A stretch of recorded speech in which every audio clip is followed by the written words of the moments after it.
Hello and welcome to Pitt Street Research. My name is Stuart Roberts and I'm one of the co-founders of our firm. And joining me on the afternoon of Tuesday, the 26th of November 2024 from Melbourne is Mr. Josh Simons, who's the CEO of vinyl.com, ASX VNL. Josh, good afternoon. Good afternoon, Stuart. How you doing? Very well. So Josh, recently Coldplay did the Australia-New Zealand wing of their Music of the Spheres tour. And I learned, to my great pleasure, that you were actually up on stage with one of the lineup that preceded Coldplay themselves. Yes. Yeah, I did. I was spotted by more than a few shareholders on the bit going, "What's he doing up on screen? He should be at his desk right now. Why is he doing this tour?" Right. But we had an artist that's signed to Vamper Distribution and Vamper Publishing, which are two subsidiaries of Vinyl Group. And he came to us about a year ago and said, "I've got this Coldplay tour.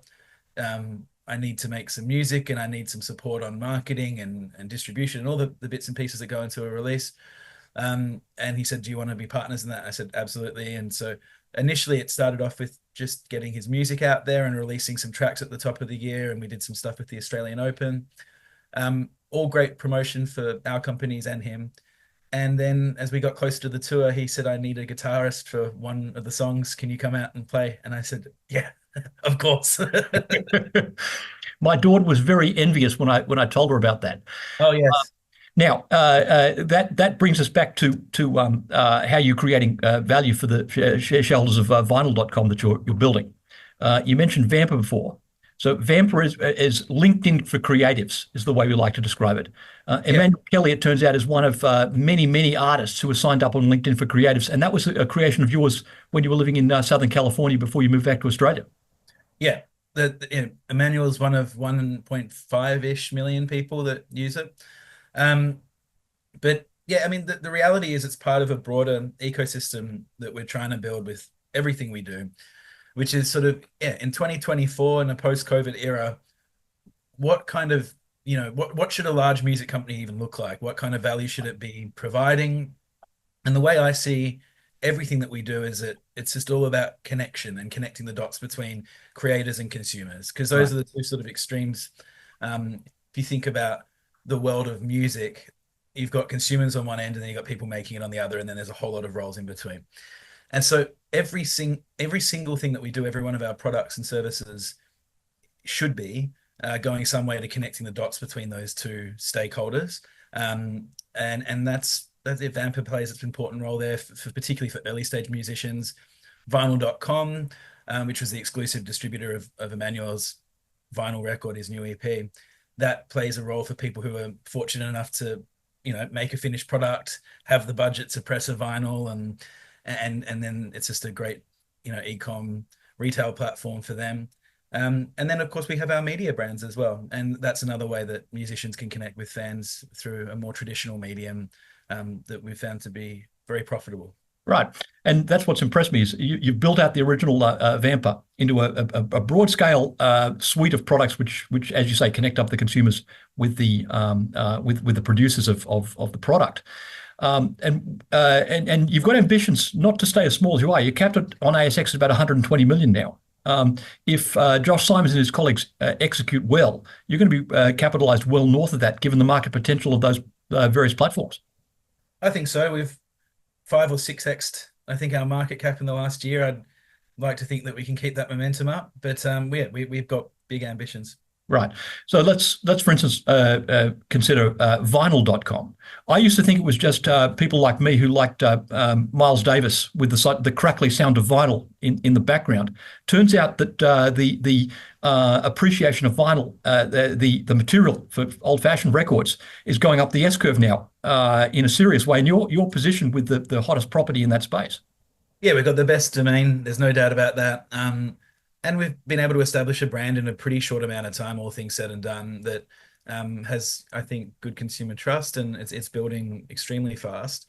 Our goal with vinyl.com is to just get into more and more of these exclusives, because when we do exclusives like we did with Emmanuel's record, it drives the fans of the artist to our page. And then once they arrive on our page, if the site's optimized, and it is, they end up staying and buying a whole bunch of other things. And that's sort of it's almost a bit of a growth hack if you think about it, is how to grow a consumer base quickly, is bring exclusives to the platform. And I think you'll see us, attempt more and more of them. The Emmanuel one, I think there's about literally 10 vinyls left. So if anyone wants to see what we're doing with our exclusives and see how we're using recycled material, recycled vinyl material to press truly unique, one of a kind discs, um, jump on there and Right. buy the last copy.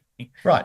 And interestingly, old-fashioned media is not finished. If I want to go out and buy Variety.com to find out what's going on in Hollywood, you've got the local rights to Variety, as well as a whole lot of other valuable titles that people have been using to follow Yeah. the local music scene since we were kids. Yeah. Talk to us about how the Bragg Media transaction shaped up. Well, yeah, again, so that was about, I think if you looked at all the things that we did, one area that we weren't doing as well as we could have been is connecting with fans, or at least helping fans connect with musicians. And so the obvious way to do that in our mind was go and buy a music media publication. Um, then of course you've got to work out how to make that fit under a tech business and work within the, I guess, not constraint. Well, yeah, the constraints of being a public company, and so there was a lot of cleanup work that had to happen with that one. But what we've seen as a general strategy is buying music media properties, sort of taking that tech acumen and applying it, and then using the profit from those to fund and build some of our more new age things like the vinyl.com store or Vamper and some of our other technology platforms. Um, it's a model that is working right now, and it's sort of it's a vision that I took to the market, I suppose, a year ago, and it's obviously been backed by shareholders and in repeated rounds since then. Right. So we're just getting started by the sounds of it here at Vinyl. In terms of there are numerous ways in which we can build 21st century infrastructure around what effectively evolved in the 20th century. If we're having this conversation coming up to Christmas 2025, what do you hope to have achieved in the next year or so on the goal towards creating a serious player in the music space? Um, yeah, if I told you, I'd have to kill you. All right. But it's fair to say there's an action plan, and Yeah, and people should stay tuned as we move yeah. into the new year. For the next couple of months, we'll be focusing on bedding in some of the acquisitions. We've bought four companies in the last 11 months. So we've got to actually, I mean, we've done most of the integrations already, but there's still some, after you go through a big integration, there's often a bit of cleanup to do, and you sort of typically review the entire general ledger of the whole group, and you go, what can we do here to further, unlock some efficiencies. So we'll spend the next couple of months doing that, and then there is a very exciting plan for 2025, but I really can't talk about All right. it. All right. What's impressive about you, having got to know you a little bit, you're actually an artist yourself. Yes. If some of the older folks who've never heard of Buchanan Google up that name and put your name next to it, that was a band that was created in Melbourne in the very early 2000s, Yes. which did quite well and got your career underway. Yeah. But a lot of people who are artists never make the transition over to the commercial side. You seem to have freely cut between the two. What's the secret of your success? Well, no one would pay to see me play anymore, so I had no choice but to make it a business. Um, I mean, I uh, think, to be honest, when I was running Buchanan about 2 years into my first record deal, it was an independent label and it collapsed, and they had to give me my rights back to my music, and it forced me to learn the business of music extremely fast.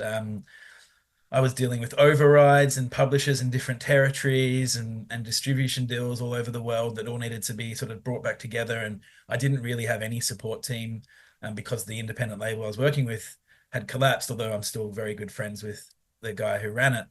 It just forced me to learn how to run music businesses, I think. And then, before that, I mean, I started a film production company when I was 17 before people had selfie sticks and the word content creator was even around. And we made small films and we made one feature film, and I think we managed to sell, one of the short films. And so I've just been kind of dabbling in business since I was a kid. Um, I never thought I'd be running an ASX listed company, but I also didn't think I'd ever live in America for 8 years and build a startup from scratch over there. So life's just, yeah, it's funny like that. Sure.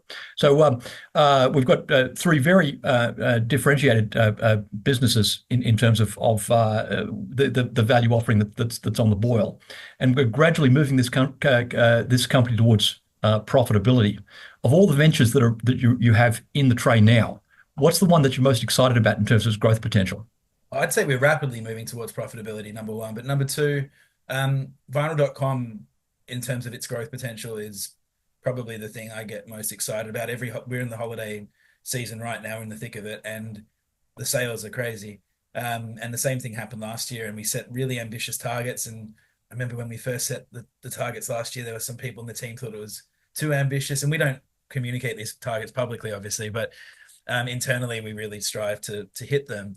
And last year we got very close, and I think this year we'll get very close as well. And it's just so exciting to watch again a brand that didn't exist 12 months ago, really, maybe 14 months ago, to watch it, not just survive but thrive. I think there's a bit of work to do on the margins of that business, and we've got some ideas on how to fix that maybe in 2025.